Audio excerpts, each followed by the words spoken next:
Hi, this is David Brown reporting from the Always On Conference in Silicon Valley.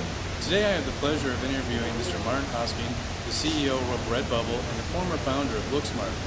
Martin, can you tell me what you're doing at the Always On Conference? Yeah, sure, David. Thank you very much. I'm here at Always On because RedBubble was a Global 250 winner, and we were invited here, and we were invited to be one of the 50 companies which are actually presenting. So it's been an honour to be here. It's been very exciting to be recognised as one of the most innovative and exciting companies on the web today. That's exciting. I mean, getting to the Always On 250 is a very prestigious award, so that's fantastic. Well, can you tell me a little bit about RedBubble and why somebody might be interested in utilizing it? Yeah, sure. The easiest way to talk about RedBubble is that we're a community and an art gallery and a print-on-demand service for artists. Just to give one example, we have an artist like Lisa Weber, who lives in Orlando, Florida. She's she was an ex-police person, and now she's had a creative interest, and she's starting to express that creative content on the web. And what RedBubble does is allows her to put that work up, and then as she does that, she begins to get feedback, and then she begins to get sales, and she goes from being mid-30s ex-pop to actually being an artist, and so we're genuinely transforming people's lives as they become artists. What do you mean by feedback? Who and how does that happen? Well, RedBubble we launched on the 2nd of February last year, and we're now the 3rd largest art site on in the web.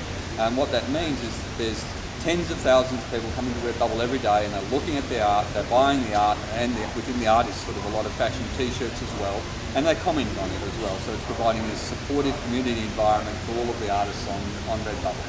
So how does the supportive environment, so do you mean I put my artwork up and somebody makes a comment, or how does that work? That's right. So they can make a comment, they can favourite that work, they can favourite you as an artist, and then they can contact you directly if they want. We've got an internal email system which allows people to contact the artist. So for the artists, it's a great environment for them to be supported and taken on their artistic journey. Wow. So let's just say that I like Lisa Weber's art and I want to buy something. How does that process happen? Well, you have a lot of options on how you can buy that art, and they're really easy for a buyer to go through. They can change, so I want to see it as a frame print, or I want to see that art as a poster, or I want to see that as a canvas print. Lots of configurations about how you can do it, but it's about a 3-step process, 3-click process.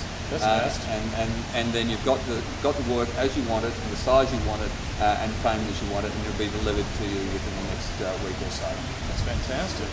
So tell me, what do you see in the next 6 months to 12 months for RedBubble? I think you said you had 100,000 sales in the first year. That's extraordinary. That's right. In our first year, we did over $1.2 million of sales and 100,000 items to 71 countries. We're a global website, and so the next 6 months really are building on this. And in particular, it's important that we're building on the notion that more people have a right to participate in the purchasing of art. Art should not just be for elite, and also that people have a right to participate in the creation of art. So that message is getting out there, and people are really engaging in that. All right. Well, if you're already revenue positive, coming to a conference like this, which is kind of a VC-based type of event, do you actually need capital with that type of revenue stream already? No, we don't need. We don't specifically need capital at the moment. It's always good to have that dialogue, and particularly I think it's useful for us because the venture capital community sees a lot of ideas, and it's just useful to engage with them. And there will be a time in the future, I think, we will want to take a larger sum of capital, but it's not now. Because one of the things that I did notice at this conference, if I've had 3 people when I mentioned your name and your product, they said, oh, well, I want to partner, I want to merge with them. And I said, well, I don't think they really need that. No, what would you say to that? Well, that's not our objective right now. We've been very happy with the growth trajectory we're on. We have over 70,000 members right now, and we're growing at over 25% a quarter. Our objective is to serve the artists better and serve the people that are purchasing the art better. Well, let me ask you one last question. As an Australian entrepreneur who's had some great success in the United States, are there any tips or tricks that you would give to your fellow Aussies on how to do business in the United States and exit successfully? Do you have any kind of secret recipes you might be able to give them? I think it is important to understand that there are really major differences, and it's very useful to partner with folks like BSI who have been very helpful for us, or other organisations which can really help you in that transition into the United States. It's not as easy as you might think. I would echo that comment. Is there anything else you'd like to tell us about RedBubble today? I think from my perspective, we have a simple expression about what we're for. We say we stand for artists, for the work which they create, for the buyers they inspire, and for the audiences they move.